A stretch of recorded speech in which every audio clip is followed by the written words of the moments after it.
Bonjour Marie-Hélène Toraval. Bonjour Sonia Mabrouk. Et bienvenue à vous à la grande interview sur CNews Europe 1. Vous êtes la maire d'hiver droite de Romans-sur-Isère. C'est en ce moment que se font les arbitrages, sans doute difficiles. Il y a des négociations âpres autour de l'équipe gouvernementale de Michel Barnier. Vous êtes, Marie-Hélène Toraval, une élue de terrain, engagée notamment, mais pas seulement, sur les questions de sécurité, de lutte contre la délinquance. Qu'est-ce que vous attendez vous-même du nouveau gouvernement? Qu'est-ce qui manque le plus à notre pays aujourd'hui? Je pense que la première des choses qui manque le plus, c'est d'avoir ce lien avec le quotidien, c'est d'avoir ce lien aussi avec ce qu'est le quotidien des Français, la vie de tous les jours. Et la première chose que j'oserais citer, je pense que c'est l'autorité. Et aujourd'hui, l'autorité, il suffit de regarder l'actualité depuis des mois, j'oserais même pas dire depuis des années. Eh bien, le Français du quotidien fait face à des situations de délinquance, à des situations d'incivilité qui finalement viennent traduire une forme de laxisme qui n'est absolument plus supportable. Est-ce que vous croyez au courage de dire et de faire par rapport à ce que vous demandez au retour de l'autorité? Est-ce que vous y croyez par les politiques au niveau national? Vous avez été surnommée la mère courage, je le rappelle à nos auditeurs et téléspectateurs, Marie-Hélène Toraval, pour avoir nommé les choses. Vous avez eu des intimidations, des menaces graves, je le rappelle, de décapitation. Est-ce qu'aujourd'hui, vous croyez qu'on peut dénoncer les choses, l'hyperviolence à un niveau national et au plus haut sommet de l'État? Votre diagnostic est-il partagé?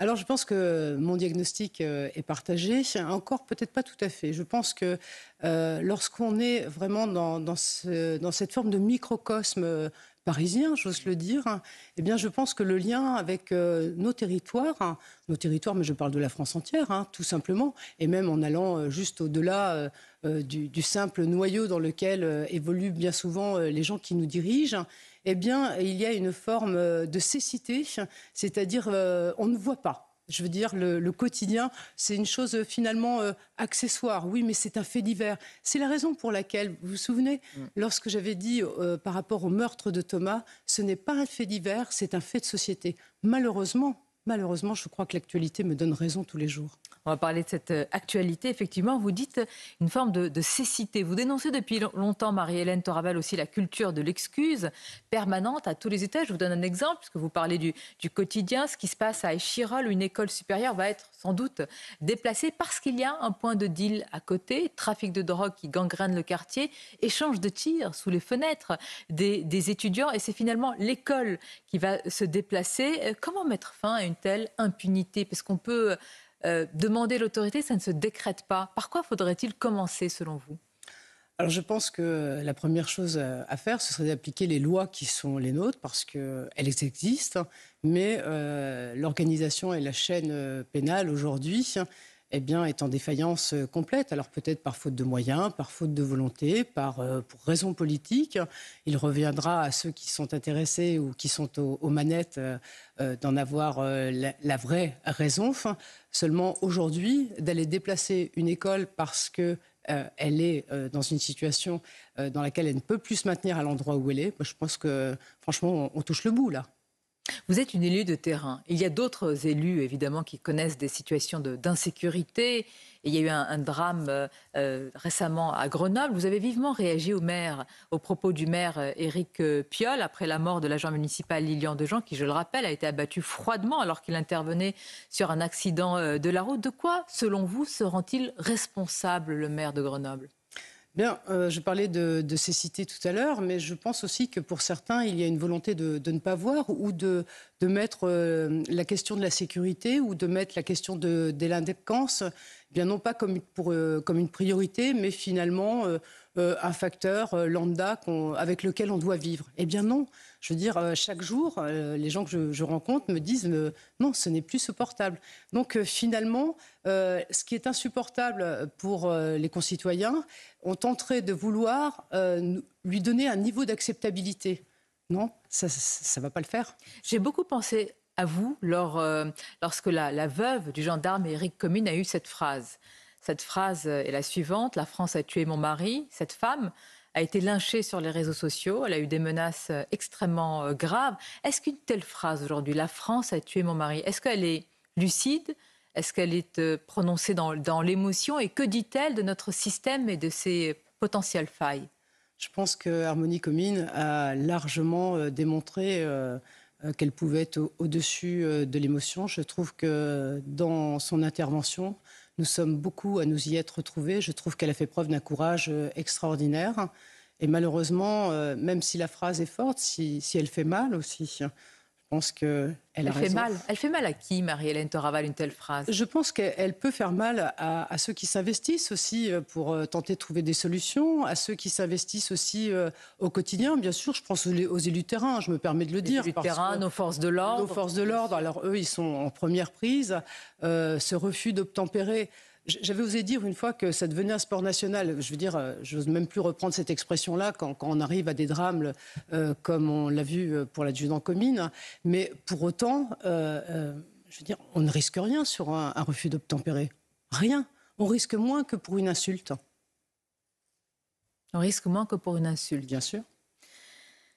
On pourrait s'attendre à ce qu'une personnalité comme vous soit appelée, sollicitée par le nouveau Premier ministre qui veut marquer une rupture ou des ruptures, a-t-il dit, et certainement avoir des incarnations d'autorité et des élus de terrain. Vous me disiez avant cette interview que vous l'aviez rencontré, qu'il vous avait soutenu il y a quelques années. Au-delà d'une question politicienne, est-ce que vous seriez prête à intégrer son équipe au nom du retour de l'autorité, de ce choc de l'autorité que vous souhaitez? Il ne s'agit pas de savoir si je souhaiterais intégrer cette équipe. Je pense que le Premier ministre est devant une difficulté, enfin pas une difficulté, mais plutôt une situation sur laquelle, si je comprends bien les consultations qui sont faites quotidiennement, eh bien, son premier objectif, c'est d'éviter la censure. Donc, je ne suis pas certaine que les élus de terrain ou les personnalités comme la mienne eh bien, soient un facteur qui lui permette, selon ce qu'il évalue, lui permettent d'éviter la censure. Je pense Vous pensez que c'est son principal objectif? Je pense que c'est son principal souci, parce qu'aujourd'hui, il suffit de regarder la répartition de l'Assemblée nationale. La femme la plus puissante de France, j'ose le dire, est Marine Le Pen. Elle n'a jamais eu autant de pouvoir, d'influence. Qui en a fait la femme la plus puissante de France? Parce que votre phrase est importante. La femme la plus puissante de France est Marine Le Pen. Qui l'a propulsée à ce statut de pouvoir et d'influence? Je pense qu'elle représente 11 millions d'électeurs. Et finalement, son niveau d'influence lui a été donné par les manœuvres politiques qui ont été opérées entre le premier et le second tour. Cette forme de front républicain, eh bien, c'est ce qui lui a donné et c'est ce qui lui donne aussi ce niveau d'influence et de pouvoir aujourd'hui. C'est donc elle qui peut appuyer sur le bouton pour que se poursuive l'aventure, si je puis dire, Barnier ou pas, selon vous? Je pense. Sur un autre sujet en particulier, qui est celui de l'immigration, Marie-Hélène Toraval, les choses semblent bouger en Europe. Vous demandez un sursaut sur l'autorité. Qu'en est-il sur ce sujet-là qui demande de la fermeté et de l'autorité? Il y a un changement de paradigme quasi total en Allemagne. Est-ce que vous croyez d'abord que c'est un sursaut en Europe? Alors, je pense qu'un sursaut, je ne vais pas dire cela. Finalement, il y a eu des changements politiques. Vous parlez de l'Allemagne, on peut parler de l'Italie. Et on sait très bien que sur ces pays, la question migratoire est une question prioritaire. Et finalement, ces nouveaux gouvernements ont proposé cette solution, peut-être pour traduire et dire je vous ai entendu, donc je fais. On sait très bien qu'à partir du moment où la décision elle ne sera pas prise au niveau européen, je veux dire, l'effet sera minime. C'est-à-dire que le droit européen, pour vous, écrasera, en tous les cas, supplantera toujours le droit national. Il faudrait que l'Europe, notamment tout ce qui relève de l'espace Schengen, prenne la main sur la problématique qui est liée à l'immigration. Dans quel état est Schengen, selon vous? Certains disent qu'il est mort et enterré, si je puis dire. J'oserais abonder dans ce sens-là. Est-ce que vous oserez aussi un autre lien? Parce qu'aujourd'hui, il faut oser, si je puis dire, ce lien. Est-ce que vous y croyez d'abord? Le lien entre immigration et insécurité ou délinquance. Est-ce que pour vous, Marie-Hélène Toraval, au-delà des questions idéologiques sur le terrain, est-ce qu'il est évident? Et est-ce que faire ce lien permet justement d'aborder lucidement un diagnostic? Pas que. Je veux dire, faire le lien entre immigration et insécurité, on ne peut pas tout concentrer sur ce point-là, puisque nous avons des délinquants qui sont français, donc il faut quand même regarder les choses de manière Et souvent, objective. ce sont des Français, d'ailleurs, parfois issus de l'immigration, français aussi, également, et parfois de 3-4 générations. Bien sûr.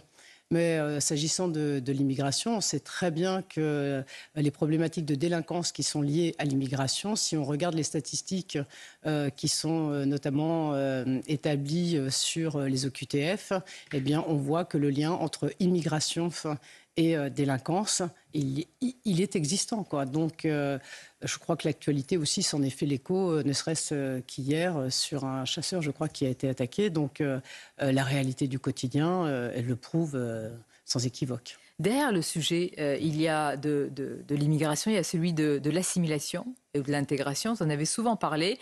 Vous aviez évoqué, après le drame de Crépol, ce sujet, dénonçant certains jeunes, certains, qui combattent, Marie-Hélène Toraval, les lois, des jeunes qui sont français mais qui ne veulent rien partager du pays qui a accueilli leurs parents ou grands-parents. Comment dans ce cas, et là c'est un véritable casse-tête, pas seulement au niveau national, mais pour l'élu de terrain que vous êtes, comment faire quand il y a une volonté manifeste de s'opposer aux lois et plus largement à la culture, aux mœurs et au code culturel d'un pays? Est-ce que vous estimez, vous, qu'il y a encore une solution par rapport à ces personnes-là? Alors, au-delà d'estimer s'il y a une solution, je pense qu'on ne peut plus laisser faire. Donc ça, c'est la première des choses. Aujourd'hui, on a une certaine proportion de jeunes qui finalement refusent de faire société et finalement qui se considèrent ni français mais qui ne sont pas forcément accueillis ou bien accueillis dans le pays dans lequel ils ont des origines.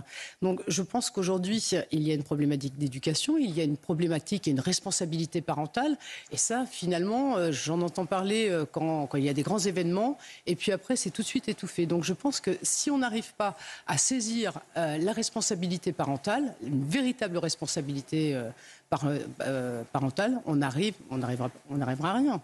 On n'arrivera à rien parce que l'objectif, c'est de faire projet commun, d'avoir une ambition commune. Et vous dites qu'avec des telles velléités séparatistes, on peut n'arriver à rien. Le Bien mot sûr, est quand même fort. Parce que oui, mais je l'assume complètement. Enfin, c'est-à-dire que c'est peine perdue pour certaines personnes. Alors, je ne veux pas dire que c'est peine perdue, mais à un moment donné, il va falloir faire comprendre aux gens qu'ils ont des droits, mais aussi des devoirs.